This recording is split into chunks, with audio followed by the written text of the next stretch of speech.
Hi friends, അപ്പോൾ നമ്മളിന്ന് റവ ലഡു ആട്ടോ ആക്കുന്നതിന് 2 കിലോ റവ വറുത്തെടുത്തിട്ടുണ്ട്. പിന്നെ അതിന് ആവശ്യത്തിനായിട്ട് 1 കിലോ പഞ്ചസാരയാണ് ഞാൻ എടുത്തേക്കുന്നത്.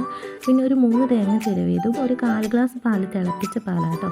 പിന്നെ ഏലക്കായും കുറച്ച് മുന്തിരിയും അണ്ടിപ്പരിപ്പും വേണം. ഇനി നമുക്ക് നമ്മുടെ പഞ്ചസാര നന്നായിട്ടൊന്ന് മെൽറ്റ് ആക്കിയെടുക്കാം. കുറച്ച് വെള്ളം ഒഴിച്ച് കൊടുത്ത് നന്നായിട്ട് മെൽറ്റ് ആക്കിയെടുക്കാം. അതിനുശേഷം നമുക്ക് ഒരു മിക്സിയുടെ ജാറിൽ കുറച്ച് പഞ്ചസാരയും ഏലക്കയും പൊടിച്ചെടുക്കാം കേട്ടോ. പിന്നെ നമ്മുടെ മെൽറ്റായ പഞ്ചസാര ലായനിയിലേക്ക് നമുക്ക് തേങ്ങ ഇട്ട് കൊടുക്കാം. തേങ്ങ ഇട്ട് കൊടുത്ത് നന്നായിട്ട് അതൊന്ന് യോജിപ്പിച്ചെടുക്കണം. പിന്നെ പൊടിച്ച് വെച്ചേക്കുന്ന ഏലക്കായും പഞ്ചസാരയും കൂടെ നമുക്ക് മിക്സ് ചെയ്ത് കൊടുക്കാം.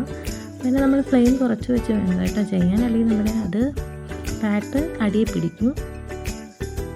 നന്നായി യോജിപ്പിച്ചതിന് ശേഷം നമുക്ക് വറുത്ത് വെച്ച റവ അതിലേക്ക് ഇട്ട് കൊടുക്കാം. അത് നന്നായി യോജിപ്പിച്ചതിന് ശേഷം അതിലേക്ക് നമ്മൾ തിളപ്പിച്ചാറിയ പാൽ ഒഴിച്ച് കൊടുക്കാം. അത് ഏകദേശം സെറ്റായി കഴിയുമ്പോൾ നമുക്ക് അണ്ടിപ്പരിപ്പും മുന്തിരിയും ഒന്ന് വറുത്തെടുക്കാം കേട്ടോ. നമ്മൾ മിൽമയുടെ നെയ്യ് ഉപയോഗിച്ചാണ് അത് വറുത്തെടുക്കുന്നത്. അപ്പം ഞാൻ ആദ്യം അണ്ടിപ്പരിപ്പാണ്, കാഷ്യുവാണ് ഇട്ട് കൊടുത്തത്. അതൊന്ന് ഏകദേശം സെറ്റായി വരുമ്പോഴത്തേക്കും നമുക്ക് മുന്തിരിയും കൂടെ ഇട്ട് കൊടുക്കാം. രണ്ടോട് ഒരുമിച്ചൊന്ന് യോജിപ്പിച്ചെടുക്കാം. പിന്നെ നമ്മൾ ആ തയ്യാറാക്കി വെച്ച പാത്രത്തിലേക്ക് അത് യോജിപ്പിച്ച് കൊടുക്കാം. ഇനി നമുക്ക് നന്നായിട്ട് അതൊന്ന് ബോൾസ് ആക്കിയിട്ട് ഉരുട്ടിയെടുക്കാം കേട്ടോ. ആ കാഷ്യൂ മുന്തിരി എന്തെങ്കിലും ഫ്രണ്ടിൽ വരത്തക്ക വിധം നമുക്ക് നന്നായിട്ട് അതൊന്ന് ബോൾ ചെയ്തെടുക്കാം. അപ്പം നമ്മുടെ റവ ലഡു തയ്യാറായിട്ടുണ്ട്. നമുക്കിതൊന്ന് കഴിച്ച് നോക്കാം. സൂപ്പറായിട്ടുണ്ട്. അപ്പോൾ എല്ലാവരും ഒന്ന് ട്രൈ ചെയ്ത് നോക്കുക. Okay, by.